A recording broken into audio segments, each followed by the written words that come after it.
Com vocês agora, de pés, recebo o profeta do Senhor, pastor Tiago Brunet. Pastor Tiago, é uma alegria estar com o senhor aqui. Sua agenda apertadíssima, né? É uma honra receber o senhor na nossa cidade e dizer que o senhor tem inspirado milhares de pessoas, não só no Brasil, em todo o mundo. Que a unção de Deus permaneça sobre a vida do senhor para todo sempre. Aleluia, Deus seja louvado. Coloca a mão no seu coração. Espírito Santo, que os próximos minutos, como tu já tens feito, Senhor, até aqui, sejam guiados totalmente pelos céus. Que a eternidade seja a nossa realidade. Que possamos experimentar algo mais, receber algo dos céus, porque sem ti nada podemos fazer. Enche nossos corações, enche a nossa vida. Nós literalmente precisamos de ti para tudo. Por isso, Deus, assuma o controle total do nosso coração, da nossa mente agora. Porque a melhor semente do mundo não prospera em uma terra que não dá frutos. Por isso, faz da nossa mente, do nosso coração, uma terra frutífera. Em nome de Jesus Cristo. Amém. Pode tomar o seu assento.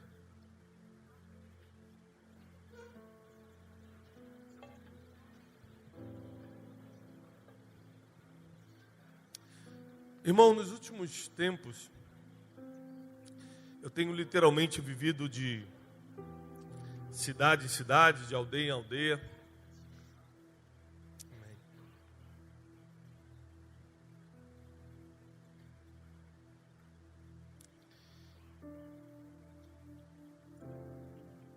Levando as boas notícias, as boas novas. E eu tenho experimentado algumas coisas que eu gostaria de compartilhar nessas 3 horas que eu tenho agora de tarde para falar. Eles deram amém aí, Cirino. A pastora me deu meia hora, mas vocês me deram 3 horas. Dizem que a voz do povo é a voz de Deus. Estou brincando. Eu tenho meia hora para compartilhar algo com vocês. Algumas coisas que eu tenho visto sobre a diferença do que dá certo e do que dá errado. Você já viu que tem ministério que dá certo e ministério que dá errado? Como pode um ministério que, tecnicamente falando, é levantado para glorificar o nome de Deus, para alcançar pessoas, dar errado? Como pode igrejas darem certo e outras igrejas darem errado? Como pode um casamento dar certo? Casamento é de Deus? Como pode uns darem certo e outros darem errado se tudo é de Deus? É porque a maioria das coisas que Deus colocou na terra, apesar dele te dar, você terá que administrar. E quando a administração passa para a mão do homem, começam os problemas.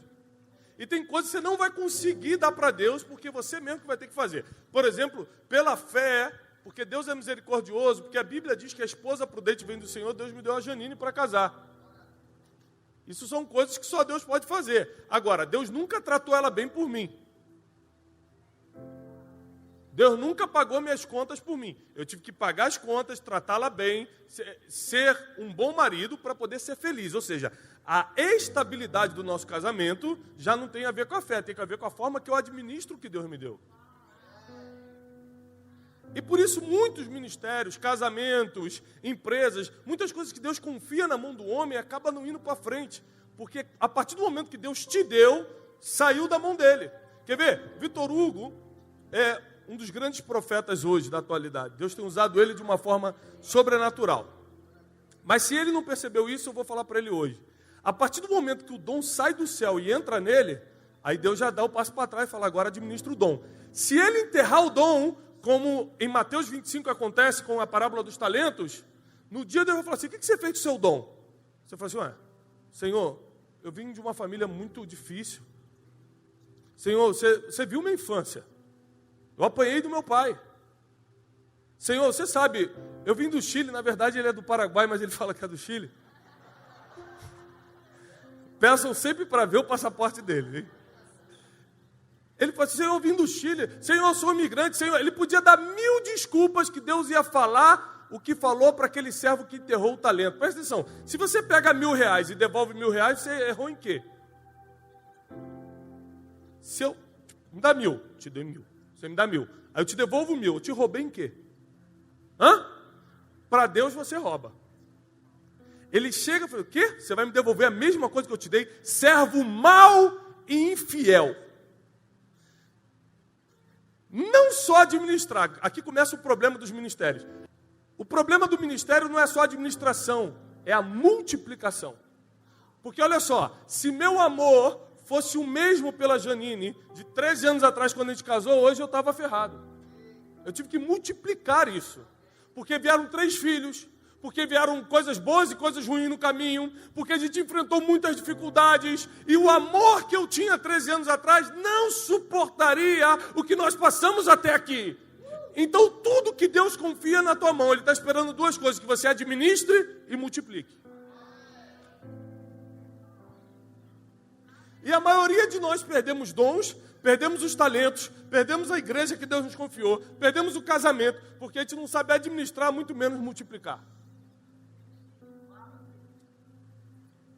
Então Deus confiou em mim algumas coisas e eu tenho tentado passar para meus filhos. O pastor José estava pregando, eu tenho alguns orgulhos, para contar. Um deles é o que Deus tem feito na vida dos meus filhos. E o pastor José estava falando aqui, ele falou assim, a última coisa que o senhor falou assim, tudo posso naquele que me fortalece. Aí meu filho me cutucou e falou, pai, Filipenses 4,13. Ele não sabe muito não, mas o que ele tem, quase 5 anos, o que ele sabe, ele já me chamou, já contou a vitória ali, pai, Filipenses 4,13. Quer vir aqui, filho, falar? Ele morre de vergonha. Quer, José? Amém. Mais água.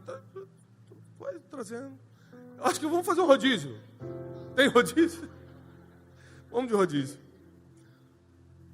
Então, eu estou multiplicando nos meus filhos o que Deus me confiou. Sabe por quê? Eu não multiplico em você. O primeiro erro que eu cometer, você não me escuta mais. A primeira vez que deu um rolinho na minha vida, no meu ministério, a primeira vez que espalharam uma fofoca, você não vai querer saber se é verdade, se não é. Você vai parar de me seguir no Instagram e nunca mais vai no evento meu. Quem vai ficar comigo até o final é Janine, Júlia, José e Joaquim. O meu ministério tem que multiplicar neles. E nós multiplicamos no Brasil e onde Deus nos levar.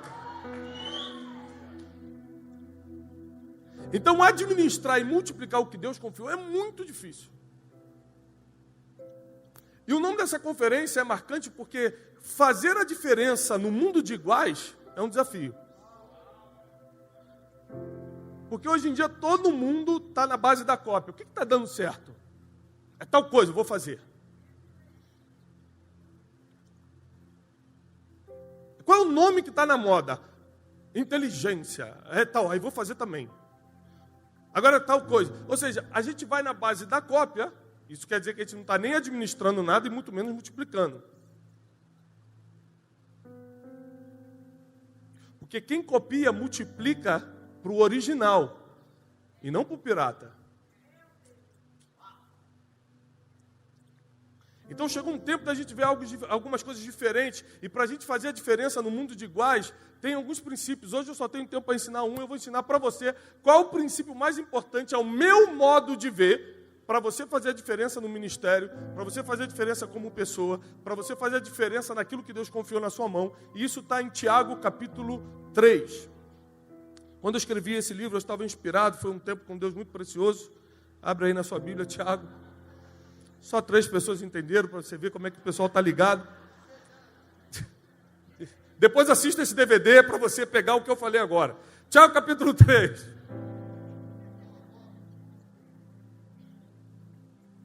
Versículo 2. Vê se você concorda com o início do versículo que o apóstolo Tiago diz. Todos nós tropeçamos em muitas coisas. Quem concorda com isso? Quem aqui tropeça em muitas coisas? Quem aqui já perdeu uma amizade por algo que você falou?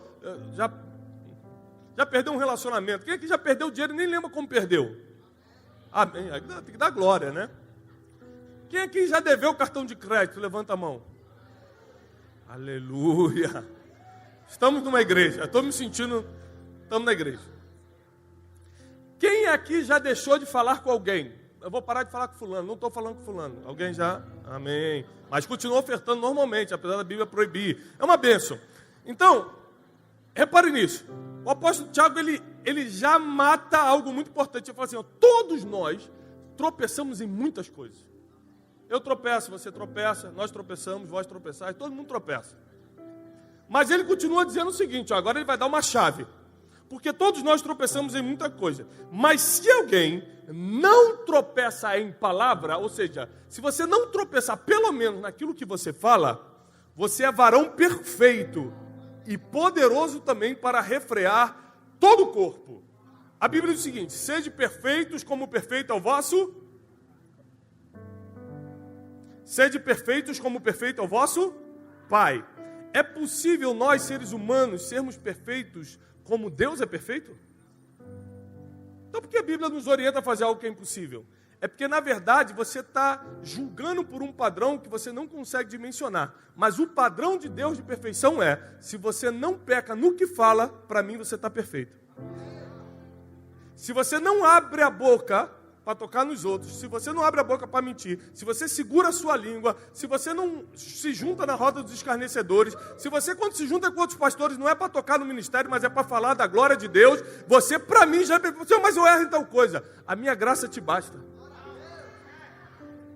A minha medida de perfeição, está dizendo Deus aqui no livro de Tiago, é medida, ou seja, a minha forma de ver perfeição no ser humano é medida pela boca, pelo aquilo que você fala, pelas suas palavras. E o livro de Tiago vai continuar. Ora, nós pomos freio nas bocas dos cavalos para que eles nos obedeçam e conseguimos também dirigir todo o corpo. Olha só, ele está fazendo uma metáfora que quando você coloca um freio na boca do cavalo, porque a boca está dominada, o corpo entra debaixo do mesmo domínio. Quando a boca está dominada, o corpo está debaixo do mesmo domínio.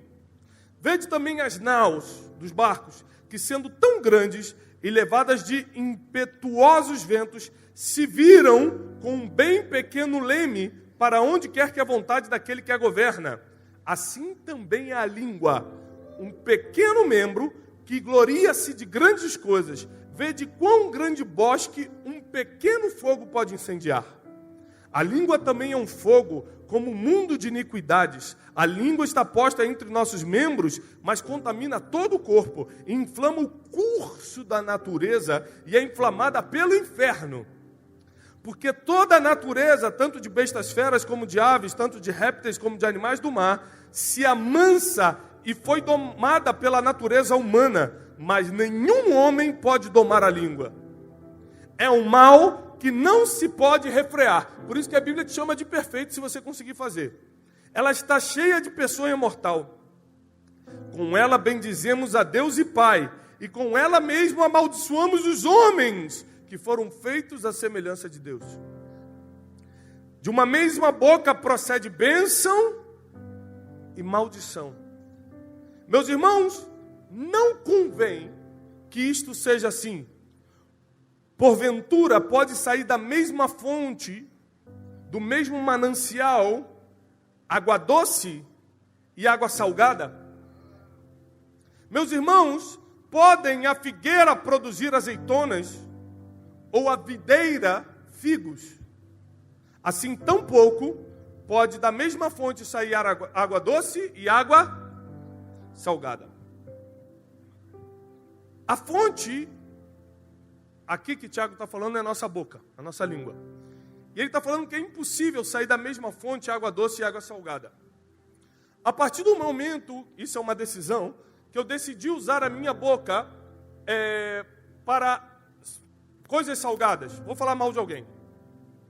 Que é uma coisa que nós decidimos na minha casa, desde que casamos. Na nossa casa não se fala mal de ninguém. Meus filhos nunca vão se desviar do evangelho porque me viram falando mal de um pastor dentro de casa. E olha que na época que eu era empresário, eu tomei volta de pastor, tenho cheque sem fundo até hoje de pastor. Eles nunca escutaram falando mal de pastor. Anos atrás, quando eu quebrei, foram pastores que me perseguiram. Mas eu tive uma boa escola, eu tive um pai que falou assim, não importa o quanto um líder erre com você, nunca se levante contra o líder.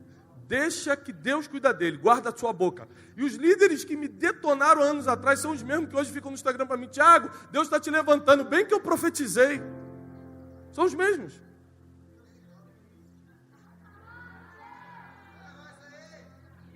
São os mesmos. Mas por que eles estão fazendo isso hoje? Não é porque eu sou bonzinho, não. É porque eu fiquei calado. Quem cumpre princípio, Deus vai e cumpre uma promessa. Se eu tivesse atacado, eu teria quebrado um princípio e quem sabe Deus estaria contra mim hoje. Porque o silêncio também é uma ótima forma de falar. Só que quando você fica em silêncio, você fala direto na alma. Quando você fica em silêncio, o inimigo fica atordoado. Quando você fica em silêncio, quem está te atacando fica sem expectativa, não sabe para onde ir. Porque são tuas palavras que denunciam o que você está sentindo. Se você não fala nada, ele não sabe para onde ir. Então eu decidi, como disse o pastor Josué, que dentro da minha casa só vai sair palavras de bênção. Então eu lembro de uma vez que a Júlia entrou em casa, a minha filha mais velha, ela estava sendo alfabetizada nessa época, ela tinha uns 5 aninhos, ela entrou com a cabeça baixa, e os filhos falam mais com o corpo do que com a boca. Você tem que estar muito atento à linguagem corporal dos teus filhos, do teu cônjuge também. Às vezes eu olho para a Janine de longe e falo, não está bem hoje. Aí você tem que usar a técnica samurai gospel, que é uma técnica que eu vou ensinar para vocês, para reverter as situações difíceis. Faça esse curso. Como ser um ninja gospel, eu vou lançar no casamento. E aí, às vezes, a linguagem corporal é mais forte do que a verbal. E eu vi Júlia passando cabisbaixa, voltando da escola, passou direto por mim. Eu estava no computador escrevendo um livro, 12 dias para atualizar a sua vida. Eu parei de fazer algo importante, eu tinha um prazo para entregar para a editora, eu parei. Falei, filha, vem cá. Ela, o que foi, pai? Eu falei, o que houve? Não, nada não. Eu falei, não, filha, o que houve? Você está triste? Não, eu só não quero mais ir para a escola, nunca mais. Isso porque está tudo bem, né? Eu falei assim, fala para mim o que houve. Ela falou, pai, a professora chamou todo mundo para escrever no quadro, na lousa. Todo mundo conseguiu escrever a frase toda, só eu que não consegui. Aí todo mundo começou a rir de mim. E a gente tem a tendência, como pai, de querer proteger os filhos, né? E falar assim, que isso, são os invejosos. Você é linda, você sabe tudo. Eu botei ela em cima da mesa e falei assim, e vão continuar rindo muitas vezes. Toda vez que você errar, vão rir de você. Como o papai erra hoje, alguém vai rir. Você tem que aprender a lidar com as mazelas das pessoas. As pessoas vão atacar. As pessoas vão te menosprezar. A gente não pode dar ouvido ao que não é verdade na nossa vida. E comecei a preparar o coração dela para lidar com as dores da vida. Agora eu falei, uma coisa você tem que ter certeza. Não importa se você acertou no quadro ou se você errou. Você sempre vai ser a menina do papai e você está em cima dessa mesa porque você vai muito mais longe que eu. Está vendo que você está em cima? Onde o papai foi, você vai mais longe. Os países que o papai visitou, você vai visitar mais. Onde o papai pregou, você vai pregar mais. E comecei a profetizar sobre a vida dela, porque o que vale são as palavras proféticas, positivas, que você lança sobre a vida dos filhos, não as palavras negativas que alguém no colégio lançou sobre eles. Então eu comecei a entender o poder das palavras e comecei a mudar a realidade da minha casa, do meu ministério com as palavras. Com aquilo que Deus colocava no meu coração. Com aquilo que Deus ministrava na minha vida. Então comecei a mudar a realidade de coisas através da boca e também comecei a me calar diante de situações adversárias. Porque Deus sempre vai revelar para você aquilo que você tem que fazer. Então quanto mais calado você fica, mais longe você pode ir.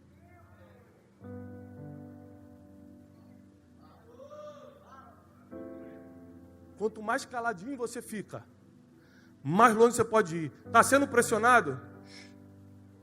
Está sendo caluniado? O que adianta se defender?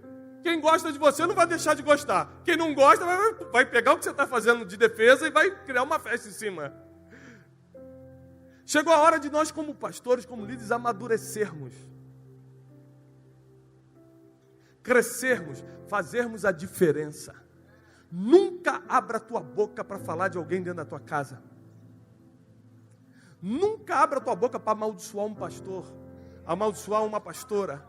Ah, mas ele me julgou. Deixa ele julgar. Quem vai dar conta é ele, não é você. Você não vai dar conta. Nunca abra a tua boca, nunca se reúna na tua casa depois do restaurante. Pastor Josué, quantas vezes eu tive que levantar, pregando pelo Brasil. Você acaba de pregar a palavra, te levam no restaurante, o senhor sabe como é que é. Acabou de pregar, te levam para comer ou na sala ou no restaurante. E eu tive que levantar, porque começaram a tocar nome de pessoas. Eu falei assim, eu não posso participar da roda dos escarnecedores. Por mais que os escarnecedores sejam pessoas que estão no altar. Escarnecedor é escarnecedor. E eu não vou participar. Então tem horas que você vai ter que levantar e sair fora. Não participa. Não fica na mesma mesa. Não compactua. Sai. Porque você vai fazer a diferença ficando calado. Porque a palavra diz em Tiago que água doce e água salgada não podem sair da mesma boca. Porque uma vez que você decidiu abrir a boca para usar como água salgada, quando você quer profetizar, não se cumpre. Quando você declara cura, ninguém se cura. Quando você profetiza, não acontece. Porque da onde saiu água salgada, a água doce agora não flui. A Bíblia diz, o próprio apóstolo Tiago diz no capítulo 4, pedis e não recebeis porque pedis. A gente não sabe pedir, porque a gente se contaminou com a água salgada. E quando a gente quer usar água doce, a gente acha que dá para trocar. Ah, agora eu vou tirar o meu reservatório de água salgada e vou botar o reservatório de água doce. Não dá. Você tem que decidir qual é a fonte que você está bebendo e dando. Que tipo de manancial você é. Que tipo de fonte você quer ser? Porque se você quer fazer a diferença, se teu ministério vai ser diferente, se a tua vida vai ser diferente, você vai ter que começar pela boca. Porque a perfeição para Deus está ligado ao que você fala. Ou ao que não fala. Ao que você solta ou ao que você segura. A como você domina a sua língua. Ah, estou tão insatisfeito, Tiago. Meu ministério não cresce, eu não era para estar lá mais. Então sente e fale isso com Deus, não com seu vizinho. Trate isso no seu quarto, no secreto. Porque aquele que te vê em secreto vai te recompensar em público. Se você quer tratar em público, é porque você já não está disposto a resolver. Porque quem quer resolver, trata em secreto. Estou insatisfeito, as coisas não estão dando certo. Trata com Deus. Com Ele você pode falar tudo. Com as pessoas, não. Meu pai sempre me ensinou isso desde criança. Tiago, nem tudo pode ser dito. E a maioria dos problemas que eu tive na vida foi porque eu falei além do que eu deveria falar. Eu não sei se você sabe, mas informação é poder. Tudo que eu falo para uma pessoa... Quem que já foi ferido por alguém? Sabe quem foi essa pessoa? Eu vou adivinhar, olha como é que eu sou profeta. É alguém que você botou para comer na sua casa, que você deu informação para ela, você contou seus segredos, ela foi e te feriu. Por quê? Só dá para te ferir quem você alimentou com palavras. Porque ela vai usar as suas palavras para te ferir, senão não tem como te ferir. Se for com as palavras dela, não te fere. Só tem efeito sobre a tua alma quando saiu da tua boca. Isso é bíblico. Então, quanto mais você fala, mais você está dando arma para alguém te ferir. Então, se você não quer ser ferido, fale pouco. Fale quase nada. Fale muito de Jesus, que de Jesus ninguém vai te ferir. Então você contou seus segredos, abriu seu coração, ajudou a pessoa. É essa pessoa que vai pegar essa informação que você deu. E agora ela tem munição para te atacar. Sabe por que você fala muito para as pessoas? Porque você não tem falado muito com Deus. Quem fala muito com Deus já não tem mais nada para falar com as pessoas. Quem fala muito com Deus não tem muito para falar com as pessoas. Porque quando você chora diante de Deus, você rasga o teu coração diante de Deus, você vê uma pessoa e fala assim, eu vou ajudar ele, não vou contar meus problemas eu já entreguei na mão de Deus.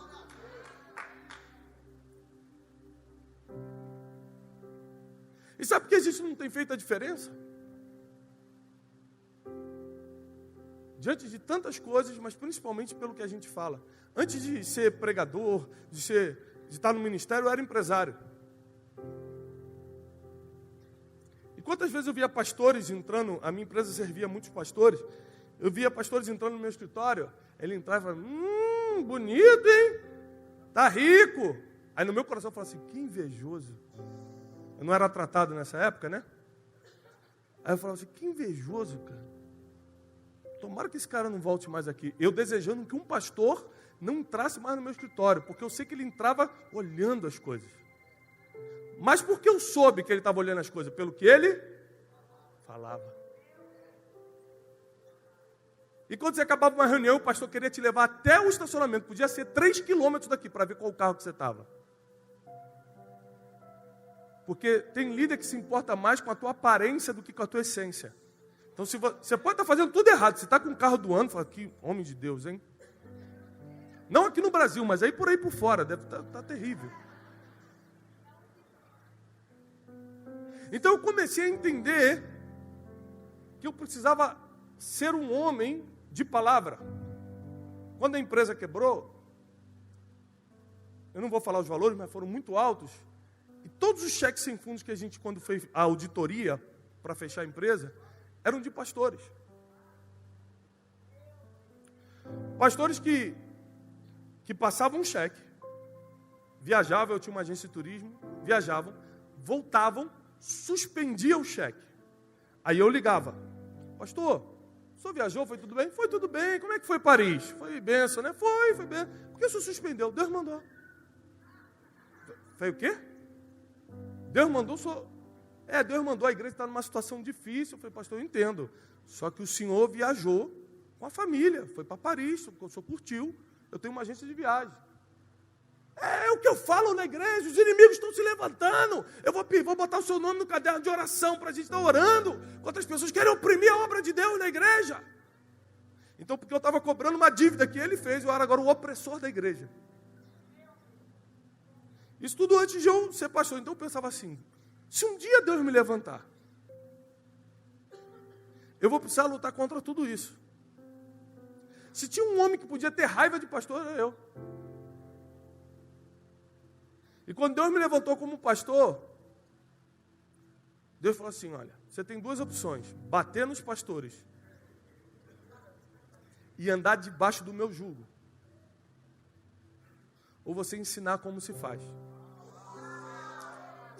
Porque quando eu vejo uma pessoa falando assim, tira Dilma, tira o Temer, tira todo mundo, eu falo assim, amigo, sai do sofá, se candidata, vai se preparar, faz ciência política, faz qualquer coisa, vai lá, tenta fazer melhor, depois você bate nos outros, porque se os outros estão fazendo é porque você não fez. Teu pastor não está fazendo bem, vai lá e faz você. Sabe qual é o problema? É que tem um monte de teólogo de sofá que fica sem fazer nada, sentado em casa, olha você pregando pela internet e ainda quer te orientar como pregar.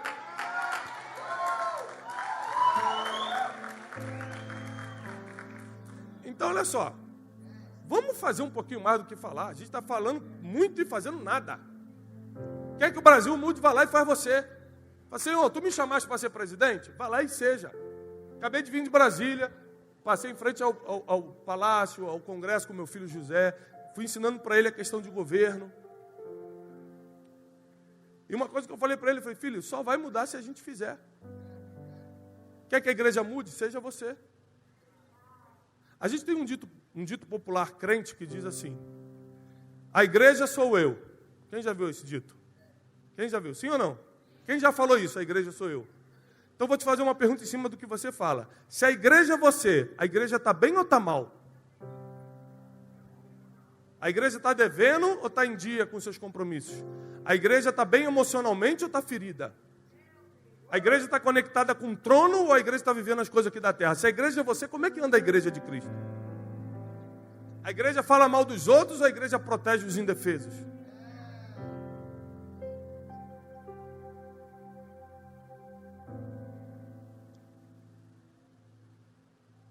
Chegou um tempo que a gente, e eu encerro aqui, a gente precisa parar de usar nossa boca como fonte de água salgada, porque o dia que a gente quiser profetizar não vai acontecer. O dia que a gente quiser declarar sobre os enfermos, eles não vão ser curados. O dia que a gente quiser soltar uma palavra sobre o Brasil, não vai se cumprir, porque a gente já usou a boca para falar mal, a gente já usou a boca para amaldiçoar, a gente já abriu a boca para zombar dos outros, a gente já abriu a boca para queimar ministério.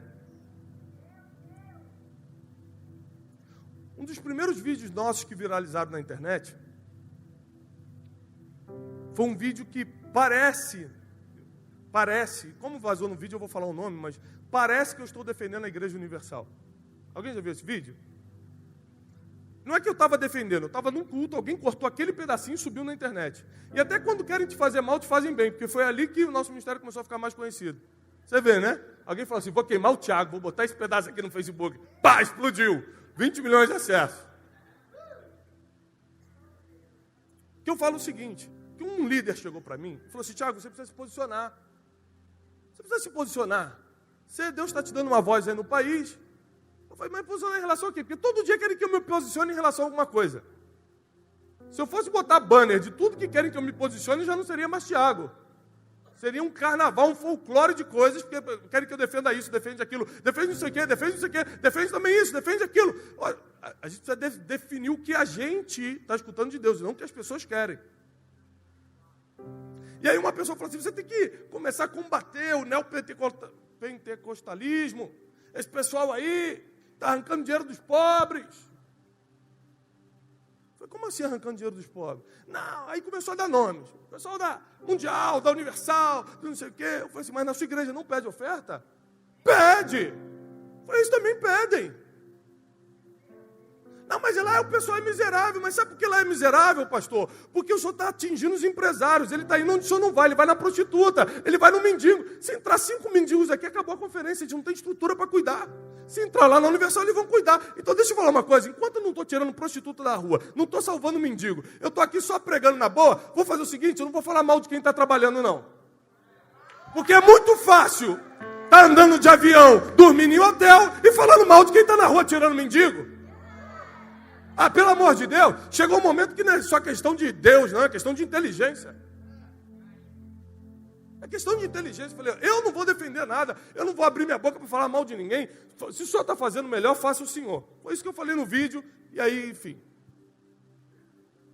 Quando saiu o filme do Bispo Macedo agora, ele mandou um bispo lá em casa com um convite, VIP, para eu assistir. Eu falei, meu Deus, vão achar que eu sou bispo da Universal. Eu falei, pessoal! Meu Deus.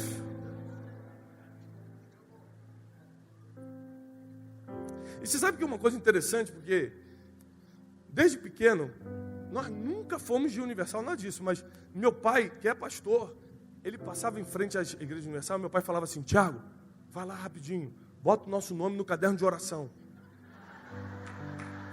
Aí eu falei assim, pai, tá maluco? Vão ver a gente ali botando o caderno de oração. Meu pai, vai lá, desfaça. Eu não posso, eu sou o pastor da igreja. Vai você. Eu falei, não, pai, mico e tal.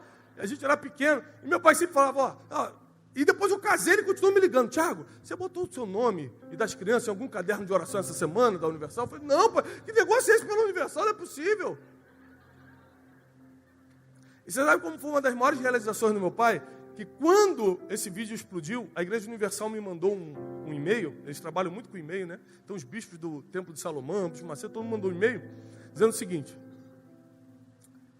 querido Thiago, a partir de hoje, seu nome, da Gianine, da Júlia, do José e do Joaquim estão para sempre nos cadernos de oração da igreja. Aí eu encaminhei para o meu pai. Falei, pronto, pai, está resolvido. Está resolvido, agora não me ligue mais, está tudo certo, é para sempre, o bispo falou. O bispo falou, está falado. Sabe por quê, pessoal? Chegou o tempo da gente usar a nossa boca como arma de guerra. Deus vai levantar uma igreja que vai usar a boca para profetizar. Deus está levantando uma igreja que vai usar a boca para abençoar. Se é para abrir a boca, é para profetizar. É para falar sobre o Brasil. É para declarar o crescimento de Goiânia, o fim da mortalidade, da prostituição. Se é para abrir a boca, é para abençoar. O tempo de abrir a boca para amaldiçoar acabou. O tempo de abrir a boca para ferir os outros acabou. Eu declaro, eu profetizo que nunca mais da tua vida vai sair palavras que vão ferir alguém. Da tua vida vai sair bênção e não maldição, crescimento. As pessoas vão passar por você e vão decolar no ministério, porque suas palavras vão ser de ânimo. Você vai ser fonte de água doce. Tudo que você profetizar vai acontecer. Os enfermos que você orar vão ser curados. Da tua boca vai sair poder, porque o poder da vida e da morte estão na língua. Que Deus te abençoe. Que Deus prospere tudo que você fizer. Que as bênçãos do Senhor te persigam, te alcancem, te encontrem. E que a paz e a prosperidade do alto esteja sobre você e sobre toda a sua casa. Em nome de Jesus. Amém. Deus te abençoe.